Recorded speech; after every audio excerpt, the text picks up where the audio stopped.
क्या आपने कभी सोचा है कि समस्त सृष्टि के स्वामी प्रभु महादेव हमेशा एक भयंकर हाथी की कीरी खाल क्यों ओढ़े रहते हैं?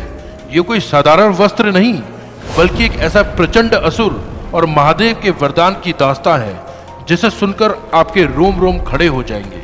तैयार हो जाइए इस अनोखे रहस्य को जानने के लिए। यह कथा है गजासुर की, जिसने कड़ी तपस्या करके ब्रह्मा जी से अमोघ वरदान पा लिया था। अहंकार में अंधा होकर उसने स्वर्ग पर विजय पाई और ऋषि मुनियों को सताने लगा। जब वो महादेव की पवित्र नगरी काशी को नष्ट करने पहुंचा, तब देवताओं में हाहाकार मच गया। गजासुर की भयंकर गर्जना से धरती कांपने लगती थी। तब सबने भाग भाग के कैलाशपति महादेव की शरण ली। रुकिए, इससे पहले कि कलयुग का ये घोर अंधेरा आपके धार्मिक विश्वास को निगल जाए, इस पवित्र परिवार का एक सदस्य बनिए।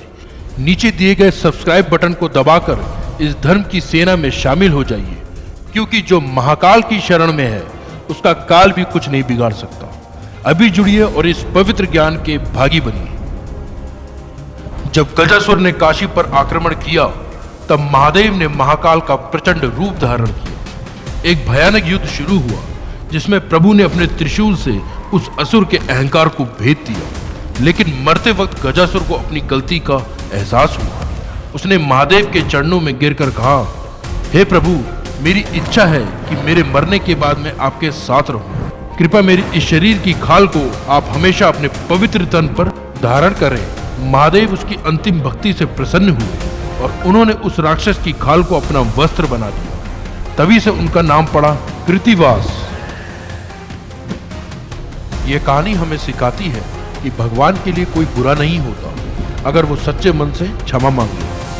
महादेव ने एक राक्षस की खाल को भी अपना गहना बना लिया, क्योंकि उसने अपने पापों का प्रायश्चित किया था। क्या आप महादेव के इस रूप को पहले जानते थे? कमेंट में लिखिए हर हर महादेव और इस रहस्य को हर घर तक पहुंचाइए। सत्य ही शिव है।